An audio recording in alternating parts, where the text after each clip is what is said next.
Hey, all of you beautiful souls. Today's video is about why I love making subliminals, and also, if you have not signed up for next month's free How to Make Subliminal class, make sure you do. I am going to once more post in the description of this video how you can apply, and also in the comment section.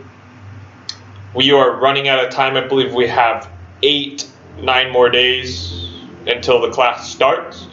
So make sure you go ahead and send your application to sayluknonprofit@gmail.com to where we can all learn how to make subliminals. You know, the vision I have is for eventually, having over 100 students that all know how to make subliminals for their family, their friends, and they can go on and teach other people.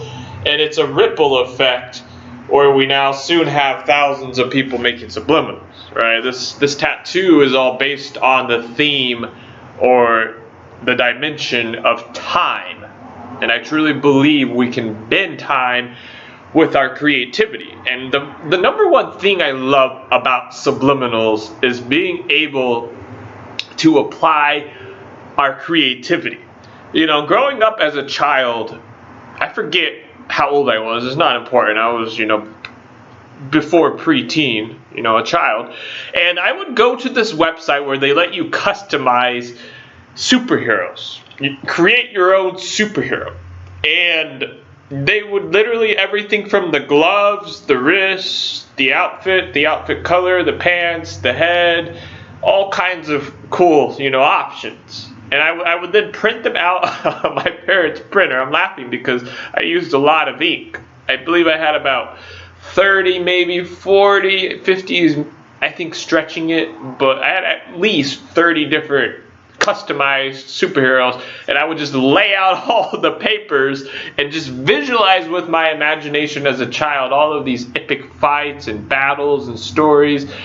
And I was doing that for weeks, if not months. Yeah, months on end, just different battles, different storylines and whatnot. And I love the creativity that we can apply with subliminals. The subconscious mind cannot differentiate between fact or fiction, which allows for beautiful things to occur. Now, we got to stay within the realm of resources that are true to some extent. Now, we'll learn about that in the class.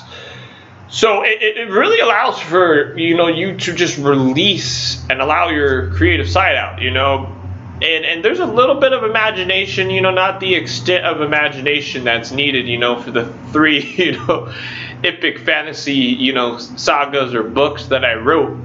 Right, I'm writing the 4th book now in the epic fantasy series, and no, I have not published the 1st book. I want to finish all 4 of them first and get the marketing budget that the 1st one deserves, and then I'll keep releasing each of the epic fantasy books.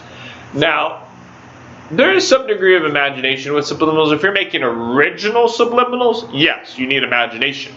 If you are making, let's say, health subliminals, the imagination is not as nearly high, but you're going to need more creativity, if that makes sense, right? Creativity for health subliminals and imagination more for original subliminals, of course. Now, you still need creativity. I would say the last one is problem solving. I truly have this deep philosophy that you need to make subliminals where you don't even spend a second focusing on the problem, or you don't even spend a second crying about the problem. I don't ever edit these videos, right? I do them really fast. I do them really natural, I always try to make it a little entertaining, although this is more educational and informative. And I really love just focusing on the solution and coming up with solutions and answers.